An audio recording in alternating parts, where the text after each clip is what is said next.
નમસ્તે વિદ્યાર્થી મિત્રો, કેમ છો બધા? મજામાં ને? આજે આપણે ધોરણ 6 માં વિષય સામાજિક વિજ્ઞાનમાં પાઠ પહેલો ચાલો ઇતિહાસ જાણીએ વિશે માહિતી મેળવીશું. તો ચાલો આપણે પાઠની શરૂઆત કરીએ. એ પહેલા આપણે જોઈએ કે ધોરણ 5 માં તમારે આ વિષય આવતો નહોતો. તો આ સામાજિક વિજ્ઞાન વિષય છે શું એના વિશે આપણે પહેલા માહિતી મેળવીશું. સામાજિક વિજ્ઞાન આપણને મનુષ્યના સામાજિક વિશ્વથી માહિતગાર કરે છે. આ વિષય દ્વારા તમને પહેલાના સમયમાં બનેલી ઘટનાઓ જે તમે ઇતિહાસ દ્વારા જાણી શકશો, ભૂગોળ, અર્થશાસ્ત્ર, સામાજિક પરિસ્થિતિઓ, સંસ્થાઓ, રાજકીય પ્રવૃત્તિઓ અને સંગઠનો વિશે તમે આ વિષયમાં માહિતી મેળવી શકો છો. ઇતિહાસ વિષય સિવાયના સમાજ વિજ્ઞાનના બીજા વિષયો જેમ કે ભૂગોળ છે, અર્થશાસ્ત્ર છે, એ આપણને વર્તમાન સમાજ જીવનનો પરિચય કરાવે છે. જ્યારે ઇતિહાસ છે એ માનવ સમાજના ભૂતકાળની માહિતી આપે છે, એટલે કે પહેલાના સમયમાં જે બની ગયું છે તેના વિશે માહિતી આપે છે, જેની મદદથી આપણે વર્તમાન કાળને પણ જાણી શકીએ છીએ.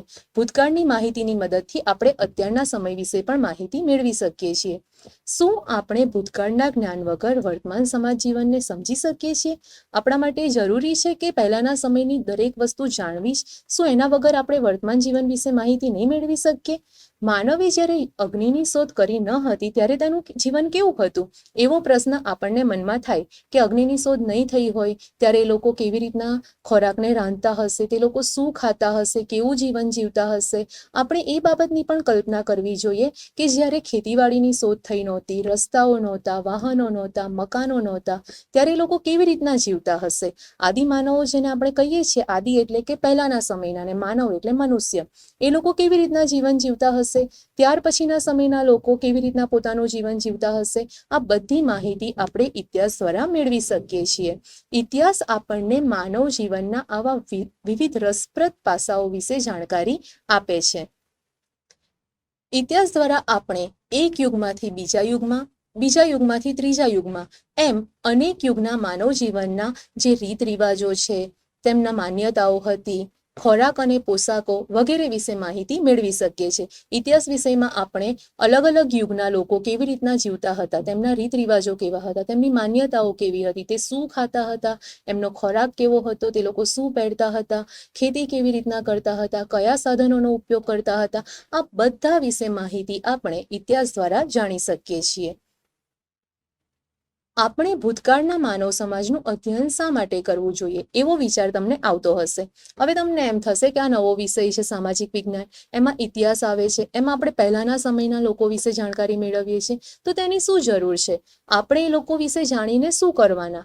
એ કેમ આપણે લેવી જરૂરી છે? તો ઇતિહાસ માત્ર ભૂતકાળની જ બાબતો સાથે સંકળાયેલો નથી, તે વર્તમાન કાળની વ્યવસ્થા સાથે પણ કડીરૂપ છે. માટે જ આપણે તેના વિશે માહિતી મેળવવી જોઈએ. તો સામાજિક વિજ્ઞાનના આ એક રસપ્રદ વિષય ઇતિહાસ વિશે આપણે આજે જાણીશું. તો ચાલો આપણે પહેલા પાઠની શરૂઆત કરીએ, જેનું નામ છે ચાલો ઇતિહાસ જાણીએ. હવે આપણને એમ થશે કે આ જે ઇતિહાસ છે એ આપણે કેવી રીતના જાણી શકીએ, તેના વિશે માહિતી કેવી રીતના મેળવી શકીએ?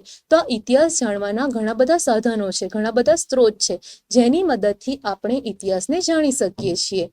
ચિંતન વર્તમાન પત્રમાં વાંચી રહ્યો હતો અને તેણે એવું વાંચ્યું કે ગુજરાતના કચ્છમાં 4000 વર્ષ જૂનું શહેર મળી આવ્યું. હવે તેને આશ્ચર્ય થયું, તેને નવાઈ લાગી કે આ જે રાજ્ય મળ્યું છે, કે જે 4000 વર્ષ જૂનું શહેર મળ્યું છે, એ આટલા વર્ષ જૂનું છે, એ આપણે કેવી રીતના જાણી શકીએ? આપણે કેવી રીતના જાણી શકીએ કે એ શહેર કોણે અને કેવી રીતે બંધાવ્યું હશે? ત્યાંના લોકો શું ખોરાક ખાતા હશે? તે લોકો કેવા કપડાં પહેરતા હશે? તો આ દરેક સવાલના જવાબ જાણવા માટે આપણી પાસે વિવિધ સાધનો છે. ઇતિહાસ જાણવાના ઘણા બધા આપણી પાસે સ્ત્રોત છે, જેનો ઉપયોગ કરીને આપણે ઇતિહાસ વિશે માહિતી મેળવી શકીએ છીએ. તો આપણે ઇતિહાસ જાણવાના વિવિધ સ્ત્રોત વિશે માહિતી મેળવીએ. એમાં સૌથી પહેલું છે તાડપત્ર અને ભોજપત્ર. આ શબ્દ તમારા માટે નવો છે કે આ તાડપત્ર અને ભોજપત્ર એટલે શું? તો અહીંયા આપણે જોઈ શકીએ છીએ કે અહીંયા જે ફોટામાં દેખાય છે એ શું છે? તાડપત્ર છે. આ તાડપત્ર અને ભોજપત્ર એ પ્રાચીન સમયમાં માનવી લખવા માટે તેનો ઉપયોગ કરતો હતો, જેને આપણે હસ્તપ્રતો પણ કહીએ છીએ. આ તાડપત્ર ઉપર અને ભોજપત્ર ઉપર પહેલાના સમયના લોકો શું કરતા હતા? લખતા હતા. ત્યારે કાગળની શોધ થઈ હતી નહોતી. તાડપત્ર એટલે તાડ વૃક્ષના પર્ણ પર લખાયેલી હસ્તપ્રતો. તાડ નામનું એક વૃક્ષ હોય છે, એના જે પાન હોય છે એના પર લખાણ લખવામાં આવતું હતું, જેને આપણે તાડપત્ર તરીકે ઓળખીએ છીએ. તો તાડપત્ર એટલે શું એ ક્લિયર થઈ ગયું. હવે બીજું આવે છે ભોજપત્ર. ભોજપત્ર એટલે શું? તો આપણે જોઈ શકીએ છીએ કે આ હિમાલય પર્વત દેખાઈ રહ્યો છે અને હિમાલય પર્વત પર ભુર્જ નામના વૃક્ષ થતા હતા. એ વૃક્ષની પાતળી આંતરછાલ પર લખાણ લખવામાં આવતું હતું, જેને આપણે ભોજપત્ર તરીકે ઓળખીએ છીએ. એનો ફોટો પણ આપણે નીચે જોઈ શકીએ છીએ કે ભોજપત્ર કેવા હતા. તાડના પર્ણ અને ભુર્જ જેવા વૃક્ષોની છાલ પર તેઓ હસ્તપ્રત લખતા હતા. હવે એના દ્વારા આપણે શું જાણી શકતા હતા? તો એ લખાણો દ્વારા આપણે એ સમયના લોકોની ભાષા, તેમના જીવન જીવવાની પદ્ધતિ, એ બધા વિશે માહિતી મેળવી શકીએ છીએ. તાડપત્ર અને ભોજપત્ર જેવી હસ્તપ્રતો અત્યારે આપણને ક્યાં જોવા મળે છે?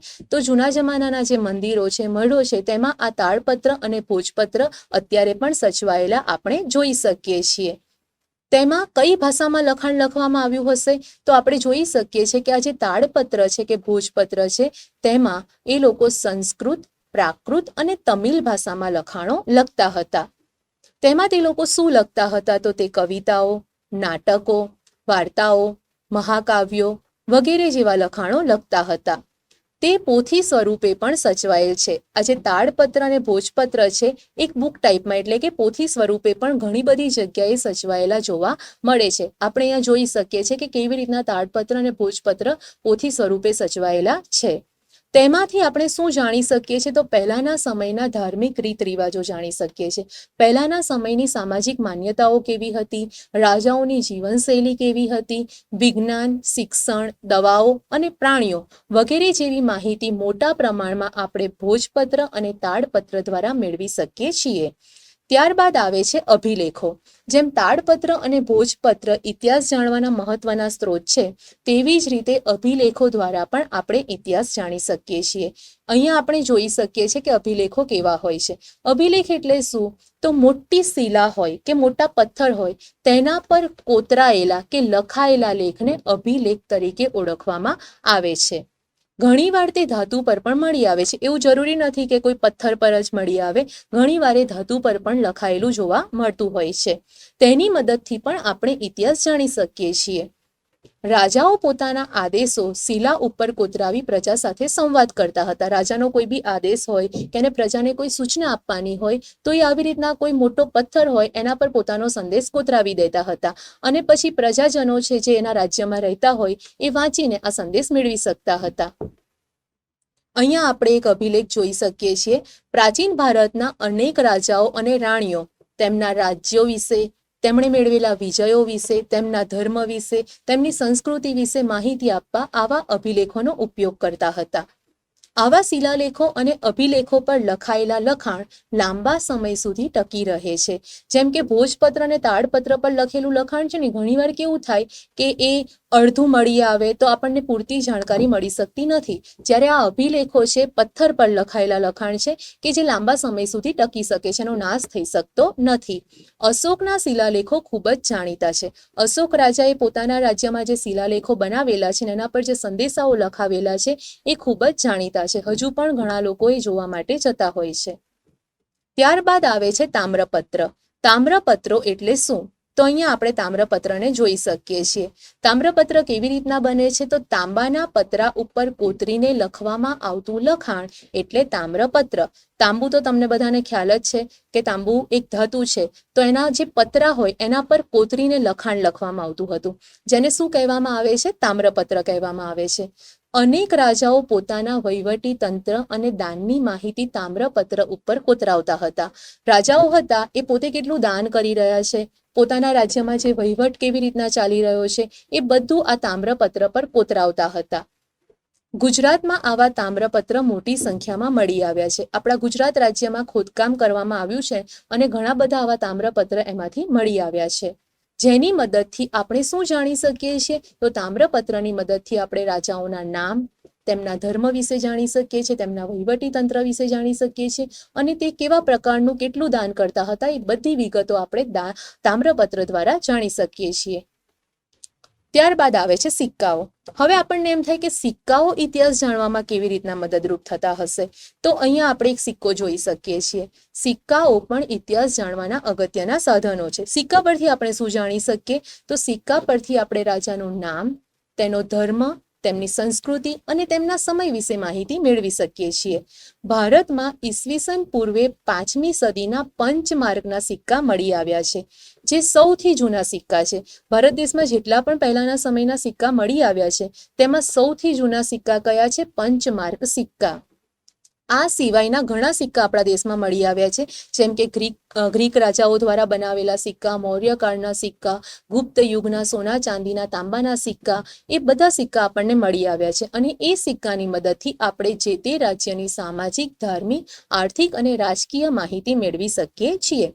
તો વિદ્યાર્થી મિત્રો, સિક્કાઓ પણ આપણે ઇતિહાસ જાણવા માટે ઉપયોગમાં લઈ શકીએ છીએ. હવે આપણે જોઈએ પંચમાર્ક સિક્કા. આગળ આપણે જોયું કે પંચમાર્ક સિક્કા એ સૌથી જૂના સિક્કા છે. તો એ કેવા હશે, દેખાવમાં કેવા હશે? તો અહીંયા આપણે જોઈ શકીએ છીએ કે પંચમાર્ક સિક્કા કેવા હતા અને કેવી રીતના બનાવવામાં આવે. તો ધાતુનો ટુકડો હોય, એના પર છાપ ઉપસાવવા માટે એને બીબામાં મૂકીને દબાણ આપવામાં આવતું, એના પર પ્રેસ કરવામાં આવતું, અને જે છાપ મળતી કે પડતી, એને આપણે પંચમાર્ક સિક્કા તરીકે ઓળખીએ છીએ. ત્યારબાદ આવે છે ઇતિહાસના અભ્યાસીઓ, પુરાતત્વશાસ્ત્રીઓ, ઇતિહાસકારો અને પ્રવાસીઓ. આ બધા પણ ઇતિહાસ જાણવા માટે આપણને ખૂબ જ મદદરૂપ થાય છે. અહીં આપણે જોઈ શકીએ છીએ કે એક જગ્યા પર ખોદકામ થઈ રહ્યું છે અને અંદરથી ઘણા બધા વાસણોને મળી રહ્યું છે. એનો અભ્યાસ કરીને પણ આપણે ઇતિહાસની માહિતી મેળવી શકીએ છીએ. તો એનો અભ્યાસ કોણ કરતું હશે? તો ઇતિહાસ જાણવા માટે આપણને પુરાતત્વશાસ્ત્રીઓ મદદરૂપ છે. તેઓ પ્રાચીન સ્થળો પર જાય છે, એટલે કે જૂના જમાનાના જે જગ્યા હોય તે જાય છે, ત્યાં ઉત્ખનન કરે છે. ઉત્ખનન એટલે કે ત્યાં ખોદકામ કરાવવામાં આવે છે, અને ખોદકામ કરતા જે અંદરથી મકાનો મળે છે, સિક્કા મળે છે, ઈંટ, પથ્થર, ઓજારો, ખોરાકના નમૂનાઓ, મનુષ્ય અને પ્રાણીઓના હાડકાં, એ બધું એ શોધી કાઢે છે. અને ત્યારબાદ એ શોધેલી વસ્તુ પર એ અભ્યાસ કરે છે અને પહેલાના સમયના માનવ જીવનની માહિતીથી આપણને અવગત કરાવે છે. ત્યારબાદ આવે છે પ્રવાસીઓ. પ્રવાસીઓ આપણને ઇતિહાસની જાણકારી મેળવવા માટે કેવી રીતના ઉપયોગી હોઈ શકે? તો અહીંયા આપણે જોઈ શકીએ છીએ કે પ્રાચીન કાળથી જ મનુષ્ય એક જગ્યાએથી બીજી જગ્યાએ પ્રવાસ કરતો રહ્યો છે. ઘણા પ્રવાસીઓ બીજા દેશમાં જઈને ત્યાંના જીવનની નોંધ પણ કરતા હતા. જેમ આપણે ફરવા જઈએ છીએ કોઈ બીજા દેશમાં, તો ત્યાં આપણે કંઈ સારું જોઈએ તો એના ફોટો ક્લિક કરીને આવીએ છીએ. તો એવી રીતના પહેલાના સમયના પ્રવાસીઓ હતા, એ કોઈ બીજા દેશમાં ફરવા જાય ને ત્યાં એમને જે કંઈ સારું લાગે એના વિશે એ લોકો શું કરતા હતા? નોંધ કરતા હતા. આવા પ્રવાસીઓના જે પ્રવાસ વર્ણન છે, એમાંથી પણ આપણે અલગ અલગ દેશના ઇતિહાસ અને સંસ્કૃતિ વિશે જાણકારી કે માહિતી મેળવી શકીએ છીએ. કયા કયા પ્રવાસીઓ છે કે જેના પ્રવાસ વર્ણનમાંથી આપણને ઇતિહાસ વિશે ઘણી બધી માહિતી મેળવી શકાય એમ છે? તો મેગેસ્નિસ છે, પ્લિની છે, ફહિયાન છે, યુએન્સવાંગ છે, વગેરે જેવા મુસાફરોની જે પ્રવાસ વર્ણન મળી આવ્યું છે, તેમાંથી આપણે ઘણા બધા દેશોનો ઇતિહાસ જાણી શકીએ છીએ. ત્યારબાદ આવે છે ઇતિહાસકારો. આ જે ઇતિહાસકારો છે, ભૂતકાળનું અધ્યયન કરનારા મહાન વિદ્વાનો છે. જે ઇતિહાસકારો હોય છે, પહેલાના સમયનું શું કરે છે? અધ્યયન કરે છે, એટલે કે એનો અભ્યાસ કરે છે. તેઓ મળી આવેલા સાધનોનું અધ્યયન કરી તેનું આલેખન કરી આપણી સમક્ષ ઇતિહાસને જીવંત કરે છે. એ લોકો શું કરે છે? પહેલાના સમયનું કંઈ પણ મળી આવ્યું હોય સાધન, એનો અભ્યાસ કરે છે, પછી એનું આલેખન કરે છે અને પહેલાના સમયમાં શું થયું હશે એ આપણને જણાવે છે, તેનાથી આપણને માહિતગાર કરે છે.